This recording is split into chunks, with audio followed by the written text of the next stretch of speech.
দেখতে দেখতে কীভাবে যেন 10টা দিন পার হয়ে গেল। আজকে শেষ দিন, আজকে হচ্ছে বিদায়ের পালা। হ্যাঁ, আজকে গণপতি বিসর্জন। এখন বাজে বিকেল 4টে মতন। আমরা চলে এসেছি একদম রোডের মাঝখান বরাবর। এখানে আমরা দাঁড়িয়ে অপেক্ষা করছি। এই যে চলে এসছে। আর এত ভিড়, গাড়ি নিয়ে দেখা সম্ভব না, তাই গাড়িটা সাইডে রাখতে হয়েছে। তো আমরা মিডিল বরাবর এখানে দাঁড়িয়ে আছি, আপ ডাউন রাস্তার মাঝখানে। দেখা যাক কতগুলো গণপতি আজকে দেখা যায়, কারণ পুরো প্যান্ডেল ঘুরে ঘুরে তো দেখতে পাইনি বৃষ্টির কারণে। তো আজকে এখানে দাঁড়িয়ে দেখা যাক কতগুলো দেখা যায়। আমার সাথে সাথে তোমরাও দেখতে পারবে।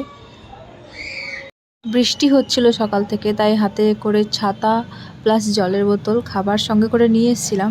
এখানে অনেকেই এমনটা করে, রাস্তার মিডিলে বসে এখানে আমরা সবাই বিসর্জন দেখার জন্য অপেক্ষা করি। ঠাকুর একে একে আরোহণে আসে। তো বিসর্জনের ওই জায়গাতে যাওয়া সম্ভব না, নদীতে যেহেতু জল ছেড়ে দিয়েছে, তাই ওই জায়গা ফুল অ্যালার্ট করা আছে। একে একে এখান দিয়ে গণপতিগুলো আসবে, আমরা এখানেই বসে এনজয় করব। আর কিছু ব্যক্তি আছে এখানে মারাঠি লুকে সেজে এসছে। অনেকেই আছে এখানে মারাঠি লুকের সাজা, বাট আমিও একদিন সেজেছিলাম, ভীষণই ভালো লাগে। এটা যেহেতু মারাঠিদের মেন উৎসব, আর গুজরাটেও খুব ধুমধামের সাথেই হয়। তো ছোটো ছোটো গণপতিগুলো 5 দিনের দিন বিসর্জন হয়ে গেছিলো। যেদিন আমি এর আগে ভিডিও শেয়ার করেছিলাম, 5 দিনের দিন আমরা বিসর্জনে গেছিলাম। আজকে 10 দিন। আজকে বড় গণপতিগুলো সব হবে বিদায়। কি অসাধারণ এই গণপতির মূর্তিগুলো, দেখলেই চোখ জুড়িয়ে যাচ্ছে, এক সে বারকার এক।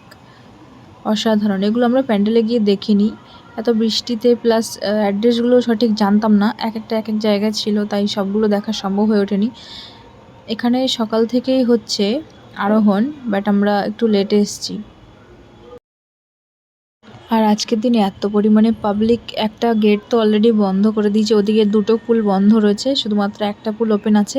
আর এই পুলটা আমি ওই সাইড থেকে অন্য একটা ভিডিও করেছি, স্পষ্ট দেখা যাচ্ছে যে ওখানে পুরো গণপতিতে লাইন বাই লাইন দাঁড়িয়ে আছে। 1 ঘন্টা 2 ঘন্টা এক একটা জ্যামে ফেসে রয়েছে। তো দেখতে থাকো, কেমন লাগলো জানিও অবশ্যই। চলো টাটা, বাই বাই।